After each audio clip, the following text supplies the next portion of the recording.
What's up guys? Welcome to my channel. Today I want to share some differences I noticed between the Gaggia Classic and the Gaggia Classic Pro E24. Since the Classic is still relevant in the used market and there's not a lot of videos online talking about the differences and what you might be missing out on if you didn't go for the E24.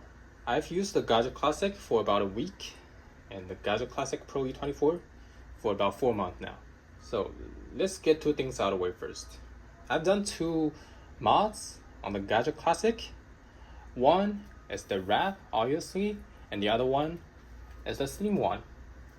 I'll talk them both later in this video. So the first is the build quality. The Classic has way more sharp edges. I actually cut my finger multiple times trying to wrap it, and even after the wrap was done, it's sharp enough to cut through the wrap on the edges right here. It feels very industrial and raw, so keep that in mind. That said, the frame and structure still feels more fragile than the E24. Maybe the sheet metal that was used back then is thinner on the Classic. Not to mention, the brass boiler on the E24 is way heavier.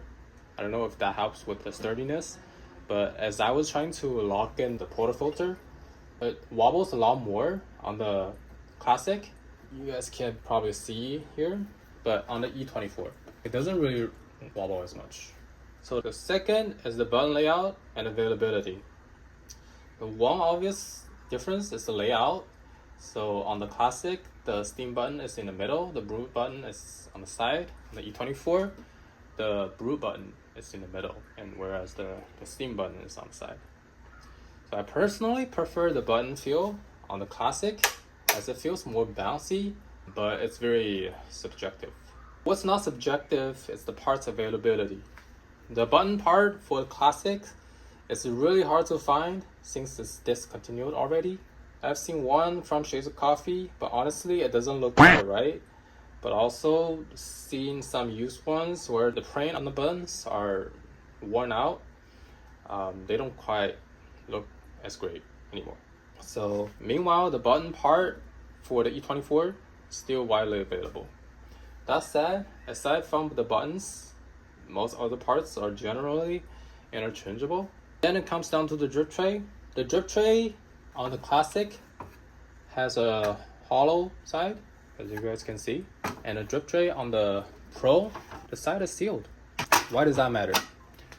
So if you are planning on modding a machine, especially the integrated scale for the Gaggia mod, then based on what I read online, you'd have to drill or grind it down a little bit on the side here for the Pro model. But for the Classic model, I feel like you don't really have to do that, right? It's not destructive. So only if you want to do a non-destructive build, you might want to consider the Classic. That's something that you want to keep in mind. And the last but not the least is the steam performance. In my opinion, that difference is huge. It might be the deal breaker for you. Even though the Classic now has the same upgraded wand as the E24, the steam performance is still pretty weak. It blasts at the beginning but dies out very quickly. You don't really get enough power to create a proper vortex, so you can't really mix the micro bubbles into the milk very well. Even with the tricks like starting the steam before the light turns on, it's still pretty weak. And maybe you could do half open the valve method to make it last longer, but it's really tricky to do. On the other hand, the E24 steam power is good enough to properly steam your milk for latte art especially. Also, the steam valve on the Classic doesn't really seal anymore on my machine. I'm not sure if it came like that or it's just being old, but it really leaks and drips constantly once it's up to temperature.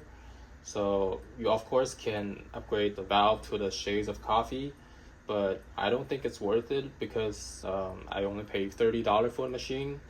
The valve costs nearly about $100 for it to get shipped to the US. So for now, I just leave the jug under the wand and hope for the best.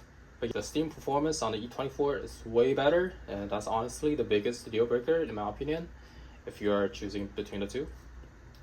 So those are all the differences I noticed in daily use between the Classic and the E24. If you have any questions, drop them in the comments below. I'm planning on modding both machines. The Classic will be getting the Gaggia, and the E24 will be getting the Gaggia. And I'll post updates and reviews on both machines in the future videos. Please like and subscribe, and I will see you guys in the next one.